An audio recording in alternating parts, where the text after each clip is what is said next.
Hi guys, welcome to 69 Podcast. Drop it. Tunggu waktu sebulan untuk pengumuman lolos medek atau enggaknya. Nah, habis itu udah lolos, ternyata alhamdulillah lolos medek, habis itu disuruh resign dari kantor gitu, dan saat itu resign langsung segera. Akhirnya pas waktu langsung dapat email, lu langsung bikin surat resign ya, dan langsung Dan mengajukan itu juga. resign hari itu juga. Jangan ngadi-ngadi dia lo. Bandel banget lo perempuan lo. Udah gila lo. Habis itu pulang deh, disuruh pulang ke Jakarta untuk nunggu hasil tes bahasa Inggris selama 2 minggu, ya kan? Selama 2 minggu dapatlah hasilnya. Congratulations, you're passed to the English test and going to the next step, which is apa tuh namanya, tes kesehatan atau medical examination atau medex yang sering dikenal gitu. Akhirnya disuruh balik lagi ke Bali ya kan untuk medex. Jadi medexnya itu 2 hari. 2 hari apa sehari ya? Sehari. Jadi tes medex tuh seharian gitu. Jadi pergi ke Siloam Bali. Iya. Habis itu medex semuanya dicek dari ujung rambut sampai ujung kaki. Habis itu disuruh pulang lagi ke Jakarta, tunggu waktu sebulan untuk pengumuman lolos medek atau enggaknya. Nah, habis itu udah lolos, ternyata alhamdulillah lolos medek, habis itu disuruh resign dari kantor gitu, dan saat itu resign langsung segera. Akhirnya pas waktu langsung dapat email, lu langsung bikin surat resign ya, dan langsung Dan mengajukan itu juga. resign hari itu juga. Iya, jadi detik itu juga dapat pengumuman kalau medek aku green zone, jadi aku langsung ngirim surat resign ke SPV aku saat itu. SPV lo saat itu apakah yang berada di belakang lu ke Arga? No, dia sudah Bukan. resign dari tahun-tahun. Dari kantor itu. Dia SPV-nya saat itu. Jadi dia sudah di-resignkan sebelum lo resign ya. Seharusnya lu berbalas dendam Kak sama dia, Kak. Oh enggak dong, dia kan baik banget. Lo tahu Dia kan, baik cerita sangat aja. dia You know, dia sangat baik dan very baik, walaupun mukanya kayak iblis ya, tapi hatinya bak malaikat. Gue tahu Walaupun banget mukanya itu. iblis tapi hatinya Hello Iya. gitu. Dan Kalau- baik hati sekali. kalau ngomong kayak seenak jidatnya aja tanpa dia mikir Iya, ya. walaupun ngomong mulutnya nggak ada filternya, tapi ternyata dia baik. Dia baik banget. Dia selalu menolong kita ya. Bener banget. Oke, langsung aja nih Kak, pertanyaan selanjutnya. Kak, ini kan pertanyaannya, kan lo ada medical check up. Pada saat medical check up, kalau misalnya ada salah satu newbie yang ingin join di salah satu maskapai internasional atau di tempat lo, boleh nggak sih dia menggunakan kacamata, memiliki tato, ataupun memiliki tindik, Kak? Kalau untuk laki-laki. Jadi kalau misalkan minus itu kamu boleh. Jadi batasnya itu kalau nggak salah 5 deh, -5. Iya. Asal jangan silinder juga kayaknya boleh, tapi silindernya nggak boleh yang tinggi gitu. Karena kan kamu kan akan jalan di aisle kan. Iya. Jadi kayak butuh yang lurus gitu. Iya. Nggak tahu sih ya kalau silinder tuh kayaknya cuma nggak bisa ngeliat garis lurus atau nggak bisa jalan lurus. Gue juga kurang paham sih ya konsepnya kayak gimana. Tapi yang jelas itu boleh sampai -5 maksimum. Itu pun kalau di cabin boleh pakai kacamata atau boleh pakai softland, tapi jangan softland yang warna pink neon atau. Halo. Oke, Kak Arga lagi terganggu jaringannya. Halo Kak Arga, apakah masih bersama saya? Masih dong, of course. Masih ya. Sebenarnya nggak notice sih, penumpang pun pasti nggak notice. Oke. Nggak, tapi sih better jangan piercing lah gitu. Oke.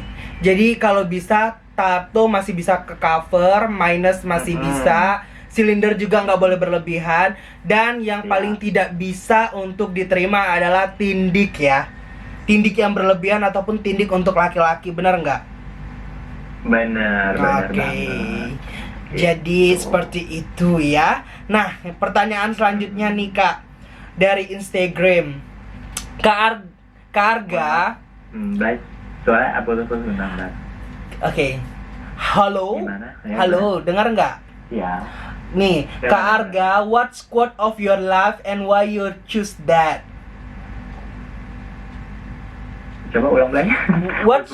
What quote of your life and why you choose that? Oh, what quote of my life? Iya. Okay. Jadi quote of my life, I choose to say, do not afraid with your shadow. Oke. Maksudnya tuh jangan takut sama bayangan kamu. Artinya maksudnya sih kayak gitu ya, tahu tuh bahasa Indonesia bener apa enggak?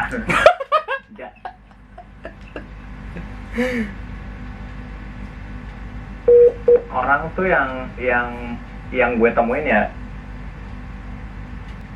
Sekarang putus nggak? Enggak. Coba ulang dari awal. Sekarang. What quote-nya? Iya. Udah nggak putus kan? Enggak. Ya. Jadi quote-nya itu adalah do not afraid with your shadow, yang artinya jangan takut sama bayangan kamu gitu. Tapi itu nggak tahu ya benar apa nggak bahasa Inggrisnya. Iya. Yeah. Jadi intinya tuh gini loh, kayak beberapa orang yang gue temuin itu ada yang kayak pas dia mau melakukan untuk step kecil atau step besar, itu dia banyak sekali perhitungannya. Kayak misalnya nanti kalau misalkan gue ngelakuin A, ntar akan ada A, B, C, D, E, F, G yang efek ke gue gitu. Ntar gue bakal gimana ya kayak gini gitu. Maksudnya gini, pertimbangan itu sangat-sangat dibutuhkan untuk bisa membuat planning ke depannya. Tapi jangan sampai pertimbangan yang kamu buat itu membuat kamu tuh stuck di tempat, jalan di tempat kayak gitu. Jadi kamu harus melangkah, jangan terlalu takut sama bayangan yang ada di pikiran kamu. Kalau misalkan nanti kamu melangkah, kamu ntar bakal gini gitu. Kalau kamu nggak melangkah, kamu gini. Intinya coba aja dulu, karena kalau kamu nggak mencoba, jawabannya akan tetap tidak dan tidak. Benar banget. Gitu. Jadi do not afraid with your shadow, to step forward. Oke. Kak, satu kata yang ingin lo ungkapin kepada seluruh orang yang pernah underestimate sama lo. Berani nggak lo ngungkapin di YouTube gue? Jangan tag ataupun jangan mention orangnya, tapi lo kayak ngasih tahu ke general yang buat lo, orang-orang yang underestimate, dan lo sudah membuktikan kalau lo bisa, Kak. Gue pengen ngedengerinnya.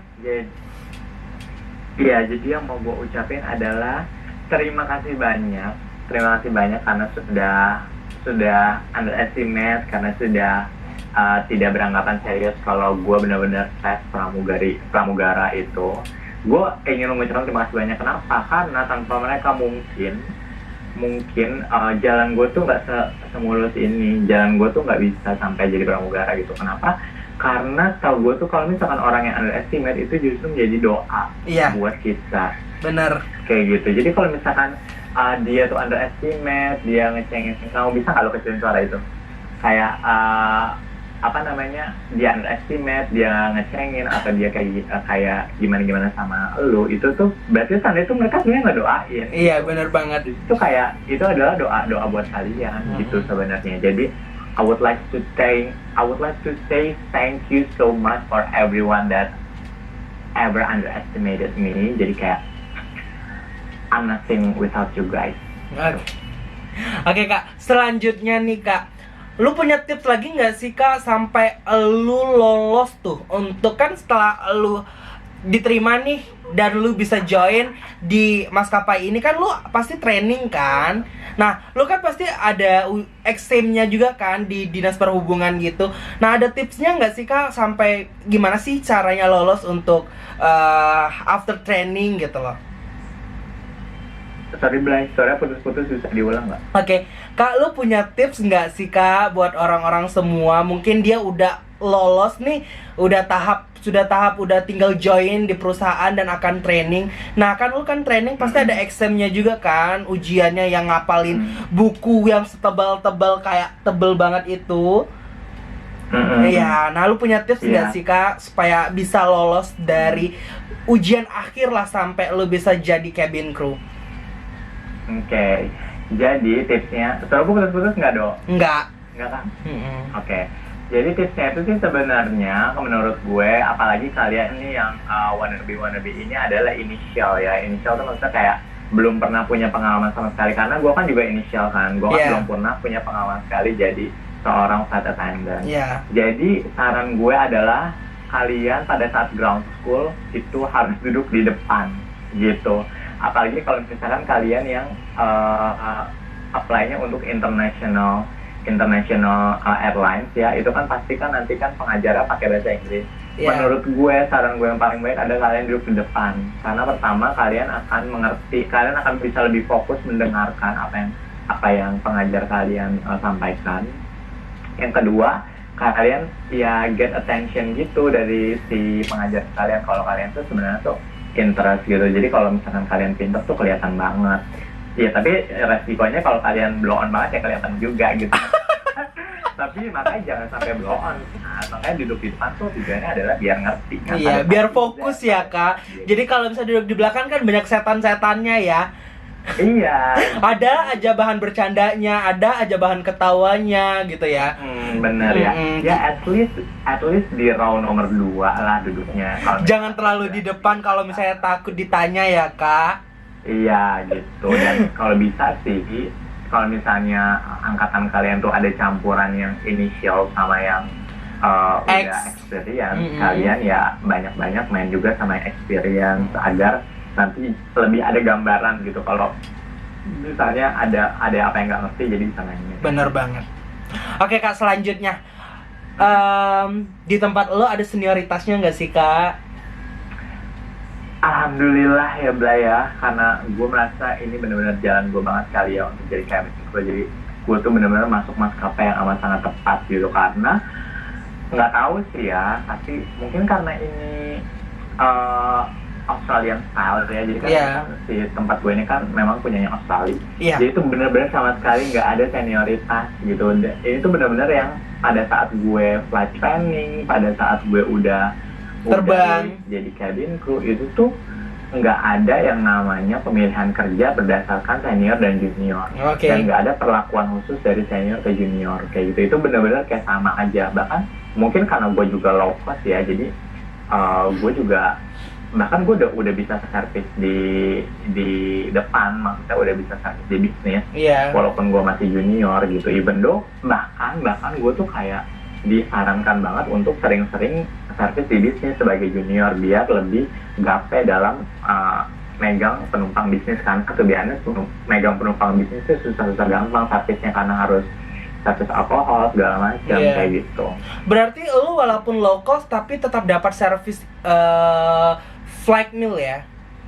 Iya, kayak gitu. Oke, selanjutnya Kak, rute mana aja yang sudah pernah lo terbangin dan rute mana yang paling lo sukain? Untuk terbang sih emang kan karena maskapai gue kan nggak banyak ya Blay ya untuk rutenya, jadi gue sih udah terbangnya itu ke Aussie ya, yang paling sering itu Aussie itu ke Melbourne, ke Sydney, ke Brisbane gitu. Terus udah pernah juga ke Cairns, tapi cuma buat transit, nggak operate gitu. Terus habis itu gue pernah terbang juga Asianya itu ke Jepang, ke Osaka, terus ke Vietnam sama ke Phuket pada saat itu. Dan yang rute favorit gue sih sebenarnya semuanya gue suka. Tapi itu nggak favorit ya namanya. Yang paling deh, yang paling favorit. The most favorite dibagi 2 ya. Ada Aussie, ada Asia gitu. Kalau sebenarnya sih gue suka terbang ke Asia karena kenapa? Pertama, kenapa cuannya banyak? Karena kan jam terbangnya kan lebih banyak tuh, lebih panjang. Vietnam itu makanannya murah-murah banget. Jadi ketika gue kesana tuh gue berasa anak sultan gitu loh, Blay. Gue kayak tinggal nunjuk gitu karena murah-murah banget, semurah itu kayak.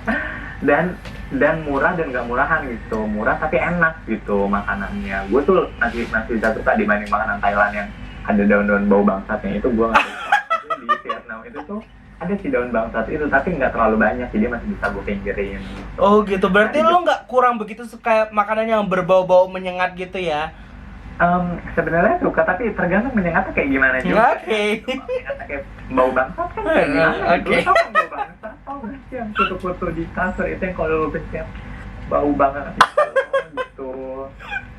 Ya, nah jadi kalau di Vietnam tuh gue masih bisa makan itu. Kalau di Osaka, kalau di Jepang gue sukanya tuh kayak ya suka sama ambience-nya orang-orang Jepang tuh, mereka tuh sopan gitu, walaupun di sana agak-agak mahal sih sebenarnya. Iya benar. Oke Kak, lo kasih bocoran sedikit sih Kak Gaji, Bocoran apa tuh? gaji Kak, ini soal masalah salary ya. Tapi lu nggak perlu ngasih tahu angkanya spesifik, tapi kayak lu hanya kasih gambaran dikit. Gaji di maskapai internasional, lu kurang lebih bisa nerima berapa, mendekati berapa belas juta sih atau berapa puluh juta gitu loh Kak. Sebenarnya ini kan amat sangat confidential. Ya. Sebenarnya tuh gue tuh nggak bisa sih bahas gaji di apa namanya di tempat kayak gini gitu. Apalagi ini didengar banyak orang kan. Tapi intinya kalau kamu udah jadi hamba udara, kamu bisa saving lebih banyak. Menurut gue yang udah pernah kerja di darat dan kerja di udara, itu menurut gue lu tuh bisa saving lebih banyak dibanding lu kerja di darat gitu aja. Oke, berarti kurang lebih bisa lah ya untuk kredit mobil, kredit rumah gitu ya Kak, bayar kucing gitu ya. Bayar kucing. Aduh enggak sih ya kalau bayar kucing. Bayar kucing masih belum sanggup ya. Kan bayar kucing aja udah harus beliin iPhone 12. Kucingnya tuh soal kucing kepala hitam agak-agak susah ya. Sudah dikasih biaya hidup, dicolong mobilnya. Iya gitu. Oke, jadi kurang lebih bisa lah ya untuk simpan uangnya walaupun dengan dengan kerja yang cukup padat ya, terbang sana, terbang sini gitu ya Kak. Iya lebih capek. Karena kan banyak ya newbie yang kayak berapa sih gaji kayak gitu kan. Berarti setidaknya kalau misalnya kerja jadi hamba udara ya pasti ada plus and minusnya ya Kak. Keuangannya Iya. pasti cukup lumayan kenceng daripada kerja di darat, tetapi biaya hidupnya juga kenceng ya sayang. Iya seperti itu. Jadi kalau kamu mau belanja ya bisa lah nggak ngeliat harga, cuma lihat yang kamu suka aja gitu. Tapi kamu harus jaga-jaga diri juga. Oke. Oke Kak Arga, thank you banget ya atas tip and trick dan cerita panjang lebarnya. Sama-sama. Semoga cepat pandemik ini selesai ya Kak, dan cepat kembali terbang ya. Amin. Semoga semua keadaan yang seperti mimpi buruk ini cepat berlalu, jadi kita bisa kembali ke aktivitas kita masing-masing seperti sedia dulu. Iya, semoga Osi cepat open ya untuk penerbangannya ya. Oke, thank you banget Kak Arga. Thank you buat teman lo yang ada di belakang, si Luknut. Dia udah tidur BTW. Oh, udah tidur. Oke. Thank you Kak Arga. Bye bye. Kapan-kapan datang lagi ya ke channel gue ya kalau udah terbang. Thank you Kak Arga. Malam. Bye-bye. Oke guys, jadi itu dia tips and trick dan cerita perjalanan Kak Arga dari awal sampai dia menjadi hamba udara. Thank you sudah nonton dan like dan subscribe, and see you, bye bye.